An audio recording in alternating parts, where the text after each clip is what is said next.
So, maganda pa yung araw ng linggo ngayon. At siyempre may pasok kami.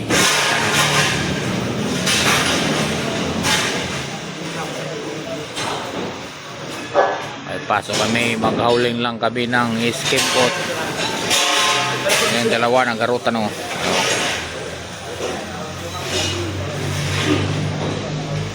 So ito yung alimak guys, ay siyempre nagantay kami ng hauling ng kan kasi may mga tubo pa. So pag mawala na yung mga tubo ay kami na naman maghauling yung mga skim coat.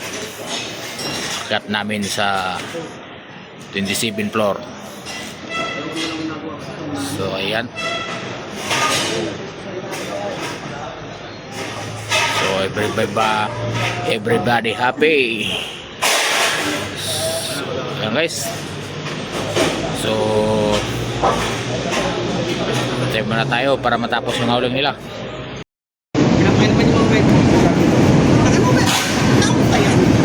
So ayan guys, ay update natin yung mga gahauling ngayon.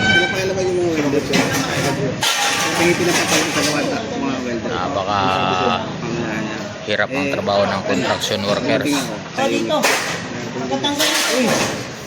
Sinawag ka na si Jelly? Eh, si Mama, si Mama.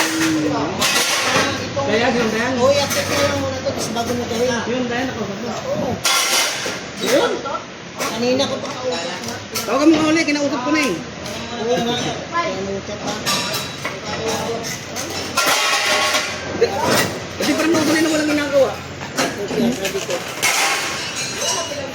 Nasa baba na limakmam. Nasa daw yung ano, hawing lang. I-accept lang yung So ayan, mahirap kasi dito, kailangan ng permit ng maghauling.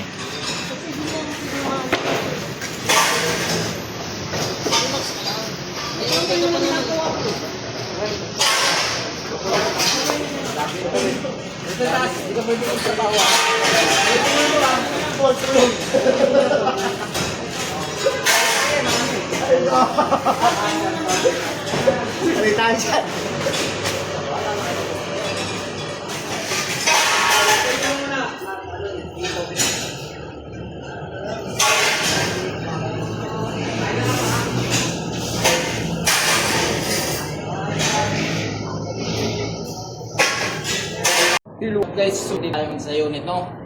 At ano na tayo, mag-operasyon ng first coating ng isikot. So ito yung gagawin natin is yung 1BR na unit. So tara.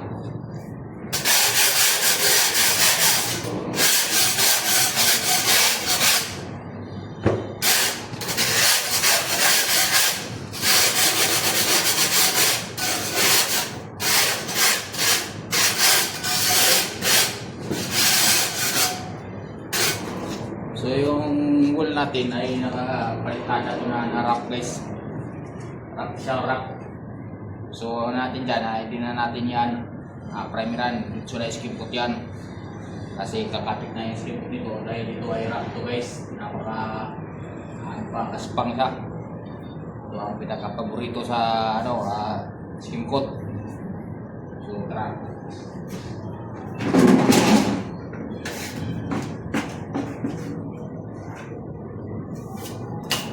Guys, no, turo ko sa inyo kung paano pang magpahid ng skim coat no.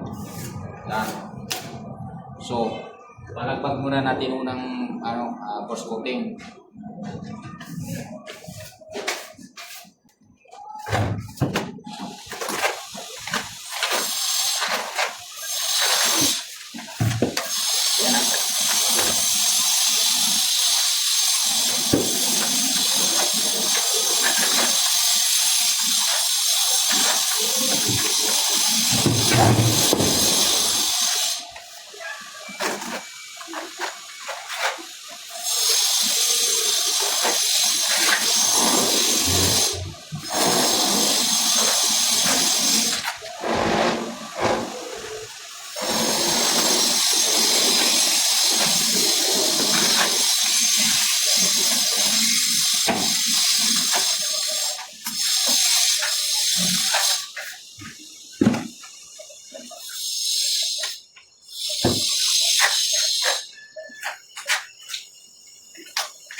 kilowatts. Pero yung silan ko na wall na guys, na wrap talaga, basal na basal.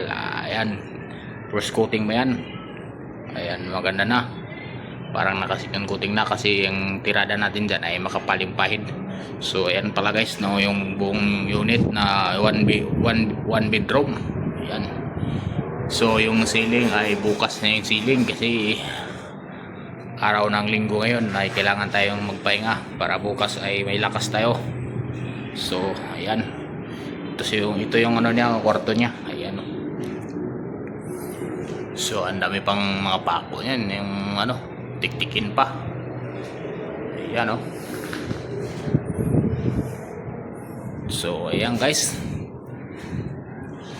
ito yung preparasyon sa 1BR na unit kasi kailangan muna yung skim coat bago yung mag-install sila. Mag-install sila ng mga ceiling, yung dyan yan, maglagay ng gypsum board yan, yung tambol yan, pati dito may ceiling din yan. So nauna tayo kasi ano tayo, pakyawan tayo guys eh. Ayan. So ayan, thank you for watching.